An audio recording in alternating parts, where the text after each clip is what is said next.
Salam gənclər, Magiya baxırsınız. Növbəti buraxılışımızda hər birinizi xoş gördük. Dostlar, bugün milli musiqinin, klassik musiqinin həyatımızdakı yerindən, onun bugün necə təqdim olunduğundan və ən əsası gənclərin bu musiqiyə münasibətindən danışacağıq. Odur ki, gözünüz bizdə olsun. Bəstəkar, pianoçu, Bakı Musiqi Akademiyasının müəllimi Zərif xanım Kərimova qonağımızda. Zərif xanım, xoş gəlmisiniz. Çox sağ olun ki, dəvət eləmisiniz. Biz təşəkkür edirik vaxt ayırıb gəldiyiniz üçün. Zərif xanım, bugün biz musiqidən danışırıq. Təbii ki, klassik musiqinin, milli musiqimizin bugün gənclərin həyatında necə bir rol oynadığı, gənclərin ona münasibətindən danışırıq. Elə gəlin ondan başlayaq ki, ümumiyyətlə klassik musiqi sizcə bugünkü gənc üçün nə qədər aktualdır və daha ümumi baxsaq, klassik musiqi hər dövrdə öz auditoriyasını tapırmı? Belə deyək, mən ümumiyyətlə mütəmadi olaraq gənclərlə işləyirəm. İşimlə bağlı onlarla münasibətdə oluram və bugünkü gənclər, onlar həm çevikdilər, həm həyatın nəbzini tutublar, həm səmimiliyi sevirlər, pafosu sevmirlər və peşəkarlığı, qeyri-peşəkarlığı çox gözəl ayıra bilirlər. Bu düzdür. Və indiki gənclərlə, bir musiqiçi gənclərlə işləməyə həm rahatdır, həm də çətindir. Rahatdır çünki informasiya çoxdur və onun içində seçim etmək rahatdır, tezdir, əlçatandır və eyni zamanda buna görə də çətindir. Seçim çox olanda düzgün seçim eləmək lazımdır və mənim bir müəllim kimi bunda böyük rolum var ki, bu seçim düzgün olsun. Və indiki gənclər, onlar informasiyanı istəyirlər olsun tez və qısa. İndiki gənclər musiqini də belə istəyirlər. Musiqi olmalıdır emosional və tez qavrana bilən. Amma klassik musiqi bir balaca təmkinlik istəyir və düşünməyi istəyir. Bəlkə ona görə, məsəl üçün, texnologiyalardan danışsaq, bugünkü gündə professional musiqiçilərin, klassik musiqiçilərin YouTube kanallarında izləyici az olur. Yəni, başqa musiqiçilərlə müqayisədə, belə deyək. Amma bir məqam var. Bir 5-6 ay bundan qabaq Chopin adına beynəlxalq müsabiqə keçirilmişdi və mən sizə deyim, onun izləyicisi 50 milyon falan adam olardı. Yəni, onların arasında demək olar ki, 50% gənclər idi və bu 50%-ın 50%-ı da musiqidən uzaq olan gənclər idi. Bu nə deməkdir? Demək ki, təqdimat düzgün idi. Həm orada səslənmə yaxşı idi, görüntü gözəl idi, yəni hər şey yüksək səviyyədə idi, mörc var idi, yəni simvollar var idi, bu ilin müsabiqənin simvolu, yəni haradasa maraq doğuran şeylər və əsas o idi ki, YouTube-da canlı yayım var idi və bu canlı yayımda açıq chat var idi, harada insanlar öz fikrini bildirə bilirdilər və mən oturub oxuyurdum, orada musiqiçi olmayan gənclər çox maraqlı suallar verirdi. Onların artıq sevdikləri, pərəstiş elədikləri ifaçılar yaranmışdı. Halbuki bundan qabaq bəlkə heç ümumiyyətlə Chopin musiqisindən xəbərləri yox idi. Onlar hətta mübahisə edirdilər bir-birinin arasında və eyni zamanda çox yüksək səviyyəli musiqiyə qulaq asırdılar. Və bu musiqi onlar üçün artıq yad bir şey deyil. Bu nə deməkdir? Bu o deməkdir ki, təqdimat çox vacibdir. Yəni, klassik musiqi bəli, mürəkkəbdir, amma bugünkü gənclərə bugün də onu düzgün təqdim etmək lazımdır. Biz dedik ki, texnoloji inkişaf bilirik ki, hər şeyə təsir eləyir və öz növbəsində musiqiyə də təsirini göstərir. Bu baxımdan vizuallıq barədə nə deyə bilərik? Məsələn, təqdimat, güclü təqdimatın necə böyük nəticələri ola biləcəyini dediniz. Məsələn, LED işıqlar, vizuallıq, təqdimat, dinamika, biz dedik ki, gənclər çevikdir, daha sürətli həyat tərzini sevirlər. Bu baxımdan klassik musiqiyə necə dinamika qatmaq olar və əgər qatsaq, bunu təqdimatda etsək, onun öz zərifliyinə zidd olmazmı bu? Yəni, onu təhrif etmiş olmarıq? Bax, bu çox gözəl bir məqamdır. Çünki əslində vizuallıq vacibdir və bugün də o olmalıdır. Məsəl üçün, kamera və orqan musiqisi zalında, bəlkə siz artıq görmüsünüz, bir neçə ildir maraqlı bir formada konsertlər təqdim olunur. Başlamışdılar kino musiqisindən, indi isə artıq Mozart axşamı ola bilər, Vivaldi axşamı, Chopin axşamı ola bilər və orada həm video çarxlar var, həm gözəl işıqlanma var, həm səhnə üzərində şamlar düzünür. Yəni, bu vizual olaraq cəlb edir. amma məzmunu və mahiyyəti itmir. Yəni çox gözəl peşəkar musiqiçilər səhnədə ifa edirlər. Çox ciddi bir musiqini və artıq izləyici buna öyrəşir. Yəni təqdimat olmalıdır, amma mahiyyətini itirməmək şərti ilə.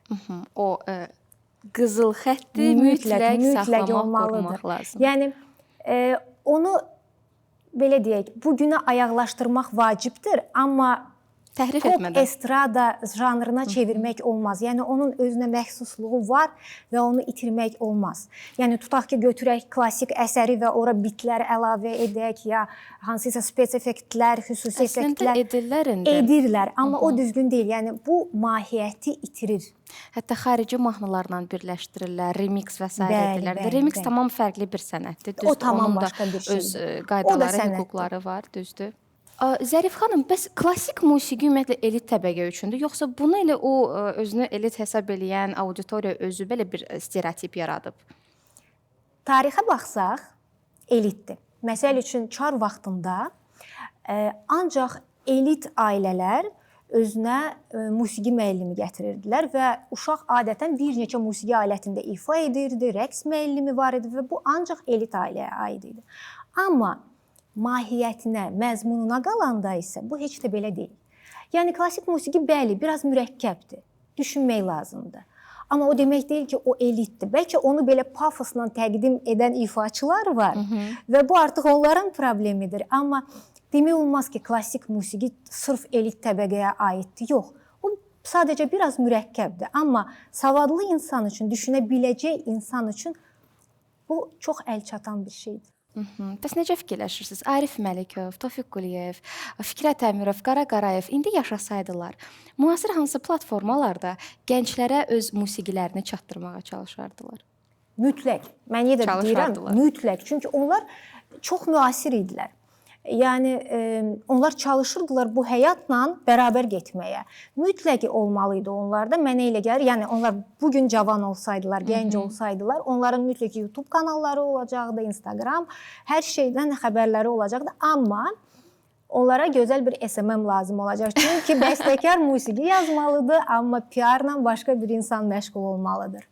Bəs necə fikirləşirsiniz? Bugünkü musiqiçilərin PR-ı kifayət qədər yaxşıdır? Və yaxud da hansı musiqiçilərin PR-ı yaxşıdır, amma olmasa daha yaxşı olardı? Klassik musiqidən söhbət gedirsə, PR-ımız çox zəifdir. Yəni, məsəl üçün, öz PR-ımla mən özüm məşğul oluram bu dəqiqə. Halbuki bunu mən eləməməliyəm. Buna təbii ki, musiqi menecerləri lazımdır. Yəni, bunu xüsusi bir hardasa oxuyub və onu istifadə edən bilən insanlar lazımdır. Kimlər ki, musiqiçilərlə də işləyə bilər və musiqiçi yalnız öz işi ilə məşğul olmalıdır. Yəni, klassik musiqidə bəli, qıtlıq var. Həm də musiqini düzgün təqdimatı da var. Məsəl üçün, mən oturub düşünəndə ki, mən klassik musiqiçi kimi gənclər üçün nə edə bilərəm, necə onların diqqətini çəkə bilərəm, təbii ki, mən başa düşdüm ki, mən bir bloq açmalıyam. Harada ki, mən klassik musiqidən sadə, gənclərə aydın olan, qısa və sürətli danışa bilərəm və bəstəkarları, ifaçıları adi insanlar kimi göstərim. Onların həyatlarını, məsəl üçün, əsərin yaranması hansıysa bir 200 il bundan qabaq yaranan əsər olsa da belə, yəni o necə yaranıb, bəstəkar necə insan idi, yəni quru faktlar yox ki, filan ildə anadan olub, filan ildə rəhmətə gedib, yox. Yəni, insanın iç dünyasını, bəstəkarın iç dünyasını, bu əsərlə nə demək istəyirdi, bu əsər nə deməkdir, bunları danışmaqla hardasa, bəlkə də mənim də balaca da olsa bir rolum olub ki, gənclər bunu dinləyib, bəlkə də gəlib bu əsərə qulaq asmaq da istəyər.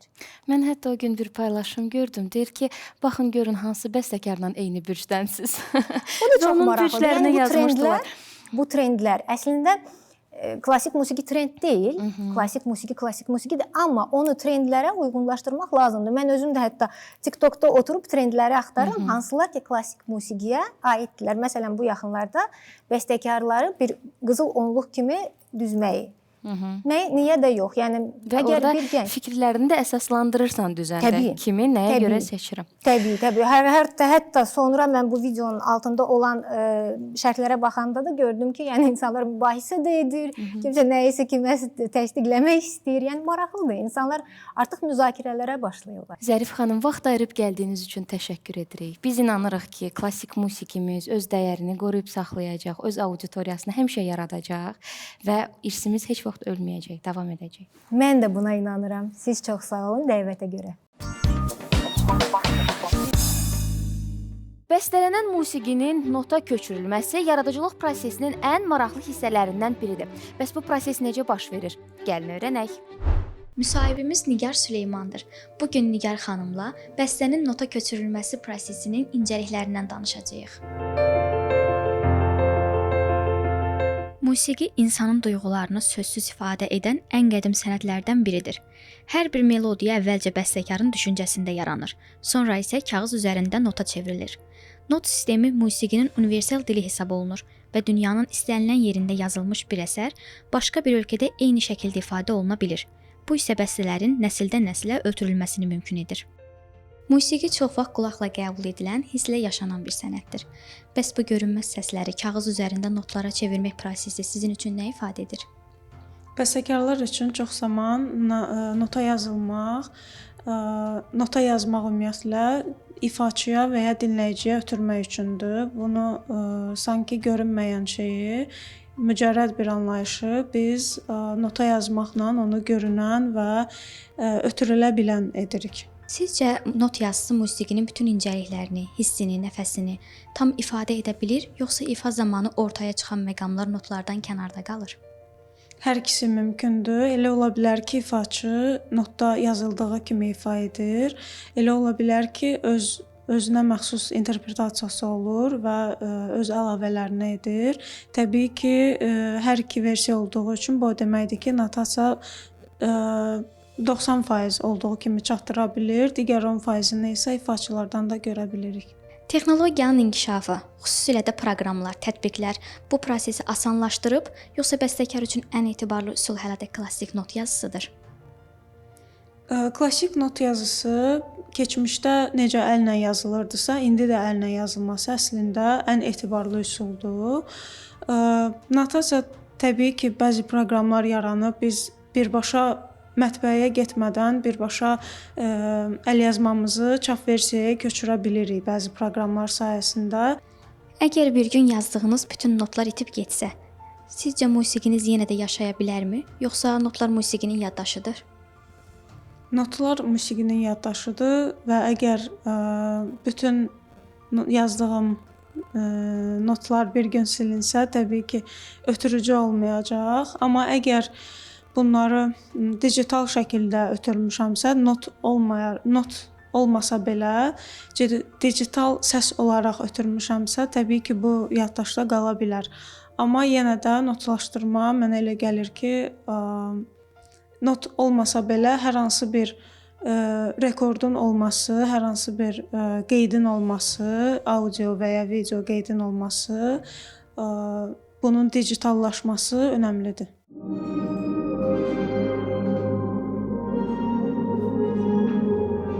Əsrlər boyu bəstəkarlar öz melodiyalarını məhz not vasitəsilə qoruyub saxlayıblar.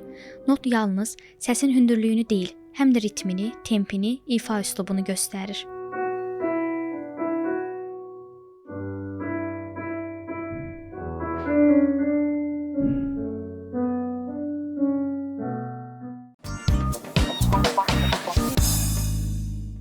Qonağımız Akademik Opera və Balet Teatrının baş dirijoru, Qara Qarayev adına Dövlət Kamera Orkestrının dirijoru, Respublikanın əməkdar artisti və Bakı Musiqi Akademiyasının dosenti Eyüp Quliyevdir. Eyüp bəy, xoş gəlmisiniz. Xoş gördük. Çox sağ olun. Bugün biz klassik musiqimizi bir qədər müzakirə etmək istəyirik. 5 dəfə Bavariyada opera festivalına dəvət almısınız və sizin rəhbərliyiniz altında dahi Azərbaycan bəstəkarları Üzeyir Hacıbəyli, Qara Qarayev, Fikrət Əmirov və Maestro Niyazinin əsərləri Alman musiqiçiləri tərəfindən ifa olunub. Daha doğrusu birlikdə ifa olunub və biz dəfələrlə əcnəbilərin klassik musiqimizə marağını, rəğbətinin şahidi olmuşuq. Bu baxımdan sizcə xarici auditoriyanı Azərbaycanın klassik musiqisinə bu qədər cəlb edən nədir? Mənə gəlir ki, ilk növbədə onları cəlb eləyən xüsusi bizim musiqimizin özəlliyi əlbəttə ki, bizim milli köklərimizdir. Yəni musiqimizin milli kökləridir. Azərbaycanın muğam sənəti çox zəngindir, bilirsiniz. Böyük bir fəlsəfədir, çox dərin bir sənətdir.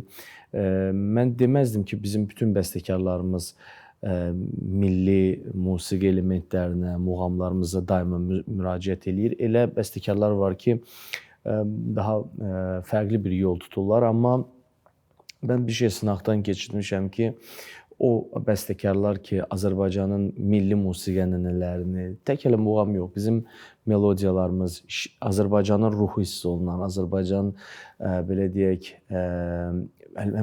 mentalitetinə, onun keçmişinə, onun xalq melodiyalarının ruhuna uyğun əgər musiqi yazırsa və ona əsaslanan nəsə bir yeni bir şey kəşf eləyirsə, bu həmişə əcnəbi dinləyicilər tərəfindən, həm professional musiqiçilər, eyni zamanda sadə sıravi dinləyicilər tərəfindən çox böyük bir maraqla qarşılanır. Çünki bu müəyyən mənada ölkənin bir vizit kartıdır. Yəni ölkənin tanınması üçün, onun təqdimatı, belə deyək, prezentasiyası üçün gözəl bir vasitədir.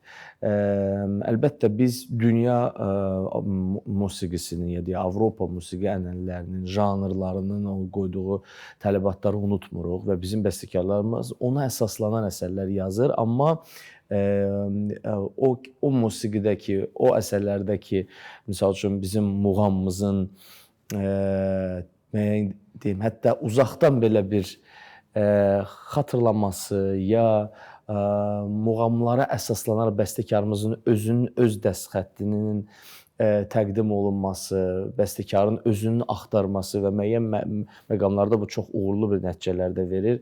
Əgər bunlar hamısı reallaşırsa, əcnəbi dinləyici çox böyük bir maraqla onu qəbul eləyir və həmişə bir tədqiqat mövzusu olur bu. Necə fikirləşirsiniz? Gənc bəstəkarlar milli irsimizi yaşadır, davam etdirir, yoxsa indi belə stereotip bir fikir var da, qəlib bir fikir var ki, artıq klassik musiqi daha niş auditoriyaya xitab eləyəcək. Onun auditoriyası getdikcə balacalaşır. İndi əlbəttə ki, mən çox istəyərdim ki, Azərbaycan sırf musiqi sənəti, indi klassik akademik sənət biraz belə deyək, müəyyən kateqoriya dinləyicilər tərəfindən qəbul oluna da bilər. Bəlkə müəyyən kateqoriya insanlar bu sahədən uzaq da ola bilər. Bu zövq məsələsidir əlbəttə ki. Əlbəttə mən çox arzulayardım ki, əlbəttə nəinki tək gənclərimiz, ümumiyyətlə Azərbaycan cəmiyyəti akademik musiqiyə, mən çalışdığım sahə, opera sahəsi, balet, akademik simfonik musiqi, kamera musiqisi, yəni bu janrda olan bütün konsertlərə gəlsinlər. Amma gəlirlər, əlbəttə bu sevindirici bir halı qeyd eləmək istəyirəm ki, son dövrlərdə biz konsert salonlarımızda, tamaşalarımızda xeyli gənclər görürük. Gənclərin marağın artması müəyyən mənada bir, nəinki bizim üçün bir, bəlkə də bir progresdir, bir stimuldur, eyni zamanda bir zəngdir sanki, bir işarədir ki, nəsə baş verir cəmiyyətdə. Demək, artıq gənclərimiz müəyyən ətrafda, kənarda, onları bəlkə də dolayısı yolu ilə, ya bilmirəm, məqsədli yönlə təbliğ olunan ki, müəyyən musiqi, deyək, nümunələri deyək də, onları dinləyib, artıq onları qəbul eləyib, eləməmək idrakını göstərirlər, öz iradələrini təqdim eləyirlər ki, yox, bu janr bizlikdir, bu əlbəttə janr da bəlkə də demək olmaz. Yəni bu əsərlər, bu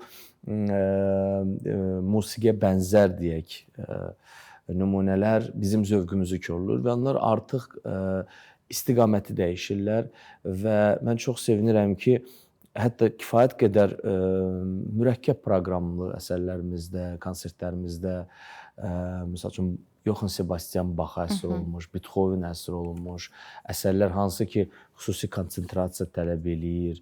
Özdə bizim konsertlərimiz yarım saat 40 dəqiqə deyil, hərdən olur ki, şöbə konsertlər olur, tamaşalar olur, 3 saat gedir. Yəni insanlar otururlar və ondan sonra da gənclər də dediyim kimi az olmur. Onlar sona qədər onu diqqətlə dinləyib və sonra da mən hərdən sosial şəbəkələrdə gənclərimizin statuslarını oxuyuram, onların rəylərini görürəm. Onların musiqi haqqında kifayət qədər çox ağıllı, mənalı və kifayət qədər adekvat bir reaksiya görürəm. Bu da məni çox sevindirir əlbəttə. Bəzən əsəri sevdirən məhz orkestr əlbəttə ki, müşahidə, amma səhnədə görünən fiqur dediyimiz, əsəri sevdirən insan dediyimiz dirijor olur. Onun bədən dili, jestikası, ümumiyyətlə də hər nə qədər başımız çıxmasa da izləyici kimi bizə əsəri sevdirən olur. Bu baxımdan sizcə dirijor orkestri necə ruhlandırır, necə onlara istiqamət verir? Yəni texniki sahədən kənar. Burada çox məqamlar var. Burada psixoloji məqam da var. Burada kimyəvi bir proses də deyək, nəsə insanlar arasında olan bir bağlılıq ola bilər. Bilirsiniz, mənə elə gəlir ki, hərdən biraz da dərinə getsək, biz təyin eləyə bilmək mürəkkəb olan müəyyən məqamlarla üzləşirik. Hərdən çox zaman da olur ki, elə bir dirijor səhnəyə gəlir ki, bəlkə də qeyri-adi bir şey təklif eləmir orkestrə və orkestrdan məşq prosesində deyəlim, heç konsert yox, məşq prosesində elə bir çox da yüksək bir performans təqdim eləmir ya dediyi sözlər o qədər də belə qeyri-adi fikir sözlər deyil. Ancaq o qədər orkestra yaxın olur ki və orkestr onu o qədər bəyənir ki, bu deyək kimyəvi bir proses olur sanki. Orkestr onu dərhal sevir və qəbul edir. Amma hərdənsə elə olur ki, kifayət qədər professional bir dirijor gəlir. O dirijor işini normal görür, düzgün fikirlər söyləyir, işini düzgün qurub hər şey. Amma orkestr onu qəbul eləyə bilmir. Belə məqamlar da olur. Burada konkret səbəb desək, mənə gəlir əlbəttə ki, psixoloji faktor var. Unutmayaq ki, orkestr da canlı bir kollektivdir. Canlı insanlar əyləşib. Burada müxtəlif yaşlarda musiqiçilər toplaşır. Hər birinin bir dünya görüşü var, baxışı var. Və indi dirijorun da əsas məqsədi olmalıdır ki, o insanları özünə bəlkə də sevdirmək yox, ahəng yaratsın aranızda. o insanları inandıra bilsin. Yəni çünki dirijor artıq məşqə gələndə, məşq prosesini başlayanda hazır gəlməlidir. Yəni əsəri bilməlidir. O əsər nədən yazıldığını, nə üçün yazıldığını və onun istədiyi kimi ifa eləmək üçün nələr etmək lazımdır, onu bilməlidir.